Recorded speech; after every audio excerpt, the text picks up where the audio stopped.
IPL 2025 mega tourney కోసం ఫ్రాంచైజీలు ఇప్పటి నుంచే తమ ప్లాన్స్ను రెడీ చేసుకుంటున్నాయి.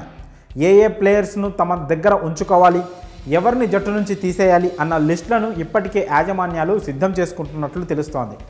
ఇక రూల్స్ అండ్ రెగ్యులేషన్స్కు సంబంధించి ఇప్పటికే బీసీసీఐ అన్ని ఫ్రాంచైజీలతో సమావేశం కూడా నిర్వహించింది.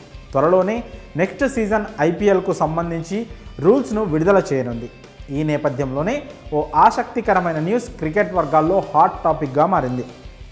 ఢిల్లీ క్యాపిటల్స్ నుంచి డేవిడ్ వార్నర్ సన్ రైజర్స్ హైదరాబాద్కు షిఫ్ట్ అవుతున్నట్లు తెలుస్తోంది. మరి ఆ వివరాలేంటో ఇప్పుడు క్లియర్గా చూద్దాం. డేవిడ్ వార్నర్ ఆస్ట్రేలియా స్టార్ ఓపెనర్గా క్రికెట్ చరిత్రపై తనదైన ముద్ర వేశాడు. ఇక ఇటీవలే ఇంటర్నేషనల్ క్రికెట్కు గుడ్ బై చెప్పిన వార్నర్ ఐపీఎల్లో మాత్రం కొనసాగనున్నారు. ప్రస్తుతం ఢిల్లీ క్యాపిటల్స్కు ప్రాతినిధ్యం వహిస్తున్న వార్నర్ గత 2 సీజన్లలో ఆశించిన మేరకు రాణించలేకపోయాడు. దాంతో ఢిల్లీ యాజమాన్యం మరోసారి అతనిని రీటైన్ చేసుకునేందుకు మొగ్గు చూపడం లేదు.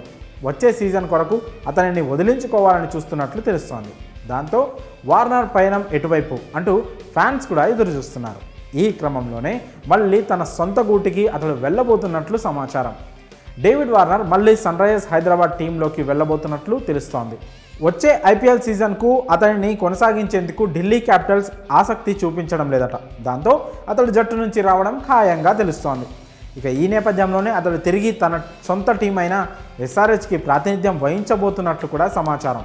అయితే కావ్య మార్నర్ వార్నర్పై దృష్టి పెడుతుందా లేదా అన్నది ఇప్పుడు ఆసక్తికరంగా మారింది. గత సీజన్లో అద్భుతమైన ఆట తీరుతో అదరగొట్టిన సన్ రైజర్స్ టైటిల్ పోరులో కేకేఆర్ చేతిలో ఓటమి పాలైంది. ఆటగాళ్ళందరూ సూపర్ ఫామ్లో ఉన్నారు. వారికి తోడు వార్నర్ను తీసుకుంటే జట్టు ఇంకా బలంగా మారుతుందనడంలో ఎలాంటి సందేహం లేదు. అయితే కెరియర్కు గుడ్ బై చెప్పిన వార్నర్పై ఫ్రాంచైజీలు అంతగా ఆసక్తి చూపిస్తాయా అంటే కష్టమే. కానీ సన్ రైజర్స్ తరఫున ఆడిన వార్నర్కు ఘనమైన రికార్డులున్నాయి. ఆ టీంకు ఆడే సందర్భంలో అద్భుతమైన ఆట తీరు కనబర్చాడు. అది దృష్టిలో పెట్టుకుని హైదరాబాద్ టీం వార్నర్ను కొనుగోలు చేసే అవకాశాలు లేకపోలేదు. ఇక డేవిడ్ భాయ్ ఐపీఎల్ కెరియర్ విషయానికి వస్తే 184 మ్యాచ్లు ఆడి 6,565 పరుగులు చేశాడు. ఇందులో 4 సెంచరీలతో పాటు 62 హాఫ్ సెంచరీలు ఉన్నాయి. మరి మీరు వార్నర్ సన్ రైజర్స్ గూటికి రావాలని కోరుకుంటున్నారా? మీ అభిప్రాయాలను కామెంట్స్ రూపంలో తెలియజేయండి.